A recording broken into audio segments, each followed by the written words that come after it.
So, ayan mga kaprobinsya, magandang umaga sa ating lahat. So, sa ngayon ay maaga tayong gumigising, araw-araw natin ginagawa to. Dahil yung ating mga alagang itik, kapag umaga mga kaprobinsya, pag pinakain natin, inaagawan ng ating mga manok at yung ating mga alagang pabo. So, hindi nabubusog yung ating mga alagang itik. At maaga pa lang, yung kanilang itlog na iniipon ko, kinukuha ko na. So, ayan mga kaprobinsya, puntahan natin yung kanilang pugad na ginawa ko, mga kaprobinsya. Ayan yung ating mga itik. Yung ating itik is 28 at yung babae ay 24. Yung lalaki ay 4 lang. So okay na yan mga kaprobinsya. 24 versus 4 na lalaki at 24 na babae. So ayan, maaga kong pinapakain sila mga kaprobinsya kasi inaagawan sila ng pabo, manok. Kaya ang ginagawa ko mga kaprobinsya, ayan, tingnan natin kasi nag-umpisa na silang itlog kasi mga bagong itik ito mga kaprobinsya. So ngayon, ayun yung ating mga itik mga kaprobinsya. So, tingnan natin kasi nag-umpisa na silang mga itlog mga kaprobinsya. Hindi sila nabubusog kapag sa umaga. Uy, ayan oh. Kapag sa umaga mga kaprobinsya ay pinapakain natin. Inaagawan lang sila ng ating mga alagang manok, ng ating mga alagang pabo. Kaya sa gabi, ginagawan, madilim-dilim pa sa umaga, maagang-maaga sa umaga, mga 5:20. Ayan oh. Ayan mga kaprobinsya oh. Ayan, ito yung aking ginawa mga kaprobinsya. Nilagyan ko ng harang para madilim-dilim. Kahit sa umaga, pumupunta sila rito. Ayan o, dito sila nangingitlog. So ayan mga kaprobinsya, bilangin natin. Isa.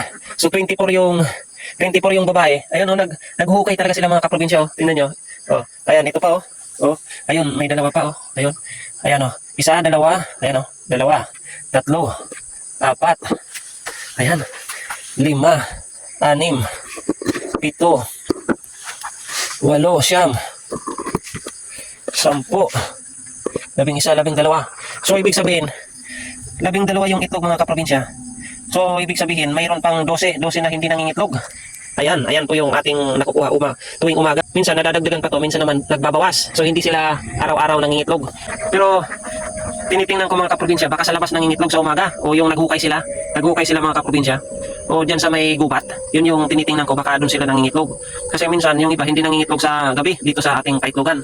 So ayan yung ating na-kolekta sa ngayon. Dahil 24 lang naman yung babae. So ang kalahati na, nag-uumpisa pa lang yan mga kaprobinsya. Sana at least madagdagan pa to sa mga susunod na araw yung mangingitlog sa kanila.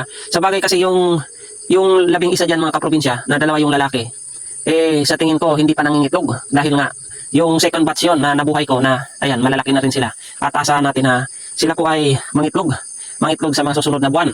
Hindi ko lang sigurado pero tingin ko hindi pa kasi hindi pa sila matured, ganun ka-matured na sa edad nila ay mangitlog na sila mga kaprobinsya. Ayan o, naghukay talaga sila dyan mga kaprobinsya. Kaya kailangan natin ng bagong ipa kasi medyo basa na. So, ayan yung ating update sa ating itikan mga kaprobinsya, munting itikan. So konti lang naman yan, pero kung pang atin mga kaprobinsya ay sobra na rin yung konsumo, kung pang konsumo lang natin mga kaprobinsya. Ayan, sasarap pa rin natin mga kaprobinsya. Ayan, kung pang konsumo mga kaprobinsya ay sobra na sa atin. So ayan, sana mangitlog pa sila mga kaprobinsya at may humabol pa. So maraming salamat. Happy New Year. Happy farming kaprobinsya. God bless us all. Mag-ingat po tayong lahat.